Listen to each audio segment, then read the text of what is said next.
दोस्तों, दिवाली का नाम सुनते ही सबसे पहले दिमाग में क्या आता है? रंग बिरंगी लाइट्स, मिठाइयाँ, परिवार के साथ खुशियाँ और आसमान में चमकते शानदार पटाखे। बचपन में हम सब ने कभी ना कभी अनार जलाया होगा, रॉकेट उड़ाया होगा या फिर स्काई शॉट्स देखकर एक्साइटमेंट महसूस की होगी। लेकिन क्या आपने कभी सोचा है कि आखिर इन पटाखों को बनाया कैसे जाता है? कैसे छोटे छोटे कागज और बारूद मिलकर इतनी जबरदस्त रोशनी और धमाका पैदा करते हैं? आज की इस वीडियो में हम आपको ले चलेंगे पटाखों की दुनिया के अंदर, जहां बड़े बड़े स्काई शॉट से लेकर यूनिक बियर कैन फाउंटेन तक हर पटाखा अलग तरीके से तैयार किया जाता है। और यकीन मानिए, कुछ प्रोसेस ऐसी हैं जिन्हें देखकर आप भी हैरान रह जाएंगे। तो वीडियो को आखिर तक जरूर देखना, क्योंकि आगे आपको ऐसे ऐसे पटाखों की मेकिंग देखने को मिलेगी जो शायद आपने पहले कभी नहीं देखी होगी। Jumbo sky shots making. सबसे पहले शुरुआत करते हैं उन पटाखों से जिन्हें फोड़ने के बाद पूरा आसमान चमक उठता है। Jumbo sky shots. ये स्काई शॉट्स जितने बड़े दिखाई देते हैं, उतनी ही ताकत से आसमान में ब्लास्ट भी करते हैं। इनको बनाने की प्रक्रिया काफी लंबी और बेहद सावधानी वाली होती है। सबसे पहले तैयार किया जाता है इनका सबसे जरूरी हिस्सा, स्पेशल पाउडर मिक्स। वर्कर्स इस पाउडर से छोटी छोटी गोल बॉल्स बनाते हैं। इन बॉल्स को धूप में अच्छी तरह सुखाया जाता है ताकि इनके अंदर नमी बिल्कुल भी ना रहे। जब ये पूरी तरह सूख जाती है, से के अंदर भरा जाता है। इन शेल्स में पहले से फ्यूज फिट होता है जो बाद में पूरे पटाखे को एक्टिव करता है। इसके बाद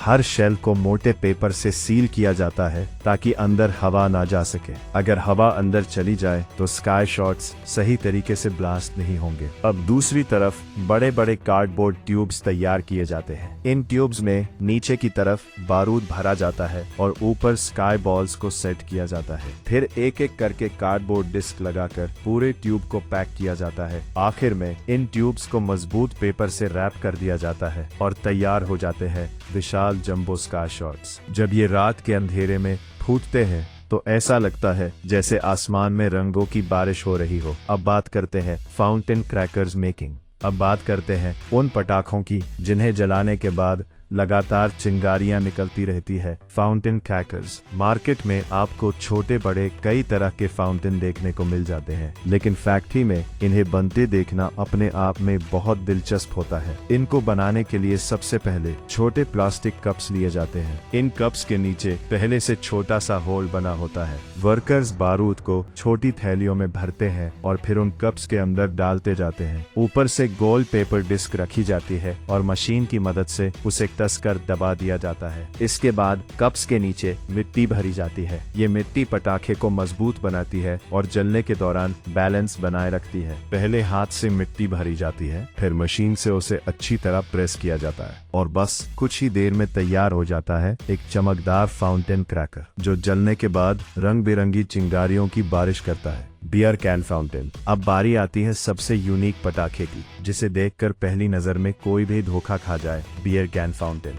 ये पटाखा बिल्कुल किसी असली बियर कैन जैसा दिखाई देता है, लेकिन जलाने के बाद इसमें से शानदार फाउंटेन निकलता है। सबसे पहले कार्डबोर्ड रोल्स को कैन की शेप में काटा जाता है, फिर उनके ऊपर मेटल जैसी दिखने वाली कैप लगाई जाती है। इसके बाद इन पर अलग अलग ब्रांड्स जैसे सॉफ्ट ड्रिंक और बियर कंपनी के स्टिकर्स चिपकाए जाते हैं ताकि ये बिल्कुल असली कैन की तरह दिखे। अब अंदर फिट की जाती है छोटी छोटी बारूद भरी ट्यूब्स। इन ट्यूब्स को पहले मिट्टी से सील किया जाता है और फिर कैन के अंदर सेट किया जाता है। जब पूरा सेटअप तैयार हो जाता है, तब बाहर से देखकर कोई अंदाजा भी नहीं लगा सकता कि ये असली कैन नहीं बल्कि एक पटाखा है। और जैसे ही इसे जलाया जाता है, कुछ सेकंड बाद इसमें से जबरदस्त चमकदार फाउंटेन निकलना शुरू हो जाता है। बच्चों वाले स्पार्क स्टिक्स। अब चलते हैं बच्चों के सबसे पसंदीदा पटाखे की तरफ, जिसे हर बच्चा हाथ में पकड़कर खुशी से घुमाता है। इन स्पार्क स्टिक्स को बनाने के लिए सबसे पहले पतली लकड़ी की शीट्स तैयार की जाती है। फिर मशीन की मदद से इन्हें छोटी छोटी स्टिक्स में काटा जाता है। इसके बाद इन स्टिक्स को धूप में सुखाया जाता है। सूखने के बाद इन्हें एक खास केमिकल लिक्विड में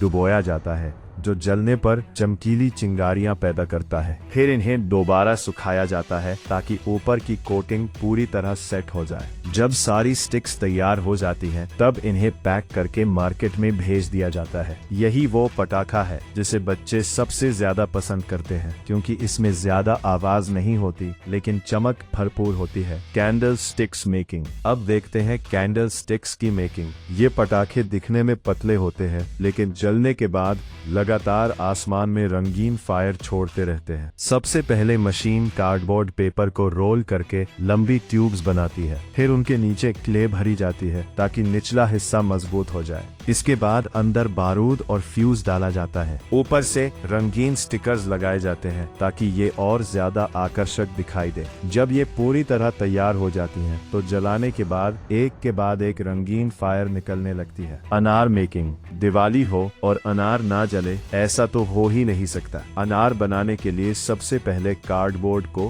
गोल आकार दिया जाता है, फिर उसके अंदर बारूद भरा जाता है। इसके बाद कार्डबोर्ड डिस्क डालकर उसे कसकर पैक किया जाता है। ऊपर से मिट्टी लगाकर पूरा स्ट्रक्चर मजबूत बनाया जाता है। फिर उसमें छोटा सा होल करके फ्यूज फिट किया जाता है, स्टिकर लगाए जाते हैं और तैयार हो जाता है चमचमाता अनार। जब इसे जलाया जाता है तो नीचे से निकलती रंगीन चिंगारियां ऐसा एहसास देती हैं जैसे जमीन पर छोटा सा ज्वालामुखी फूट पड़ा हो। तो दोस्तों, आज आपने देखा कि फैक्ट्री में अलग अलग तरह के पटाखे आखिर कैसे बनाए जाते हैं। छोटे स्पार्क स्टिक से लेकर विशाल स्काई शॉट्स तक, हर पटाखे के पीछे कितनी मेहनत और कितनी प्रोसेस होती है, ये देखकर सच में हैरानी होती है। अब नीचे कमेंट करके जरूर बताना, इनमें से आपको कौन सा पटाखा सबसे ज्यादा पसंद आया। जंबो स्काई शॉट्स, अनार, रिंग रॉकेट या फिर यूनिक बियर कैन फाउंटेन। अगर वीडियो पसंद आई हो तो लाइक जरूर करना और ऐसे ही शानदार फैक्ट्री वीडियो देखने के लिए चैनल को सब्सक्राइब करना मत भूलना।